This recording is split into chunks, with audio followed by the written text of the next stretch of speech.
The Senate rejecting this war powers resolution brought forward by Georgia Senator Raphael Warnock. And we want to talk more about that and the war and how it might end with the former Air Force combat pilot, the retired Brigadier General John Teichert. Welcome back, General Teichert. And I guess first reaction on this after what the House had said, and now the Senate does not follow. And of course, the context is a little bit different given what's being talked about this week and what is supposed to be signed in Switzerland on Friday.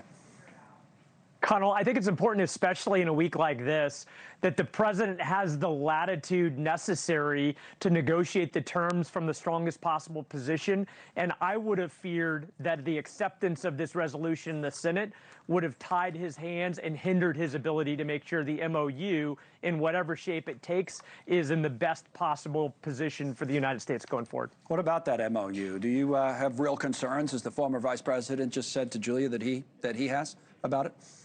I do, Connell. I'm an eternal optimist, but I'm highly skeptical with a glimmer of hope, primarily because for the last 47 years, we've seen Iran's malign activity and bad faith negotiations.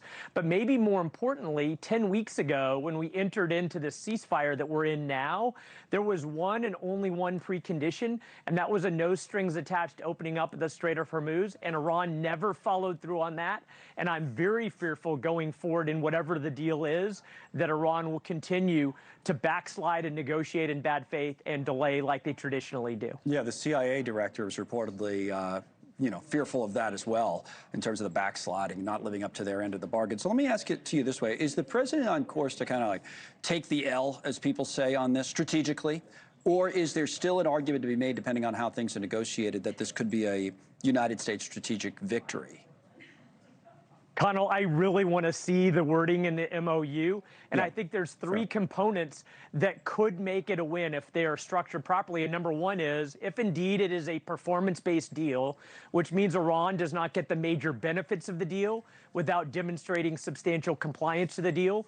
Number two, we've got to very carefully weigh our costs, or how much we're giving the Iranian regime back to reconstitute, and that is a way to judge the benefits of this deal. And then finally, especially related to the CIA director, we need to have a source of accountability, such that if we see Iranian tactics of delay or bad faith, then we decisively return to military operations, because otherwise we very well could march down a path where Iran is just playing for time and we lose as a result. Now, the last thing, General, there have been a lot of comparisons made between what President Trump is trying to negotiate and what President Obama did negotiate. There's this piece of the Bulwark, I want to put it up, that the Iran deal that Trump is putting together looks worse than Obama's.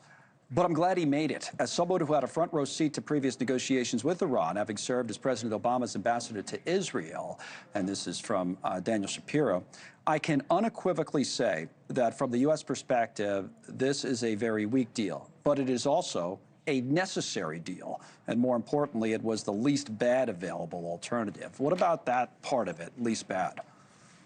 Well, I would have liked, Connell, for us when we were on the verge of decisive military activity, especially after the initiation of the ceasefire and the lack of follow-through from Iran, to continue on in some of those military activities. And I think that would have put more pressure on the regime to give us the type of deal that could be far better than Obama's. Again, I'm not prejudging the MOU, but I'm worried that based on past precedent, that we might not get the benefits of the best strategic deal possible because we gave up on the decisive activity at the exact wrong time. All right, General Teichert, as always, thank you, sir. We appreciate it. We'll talk to you soon.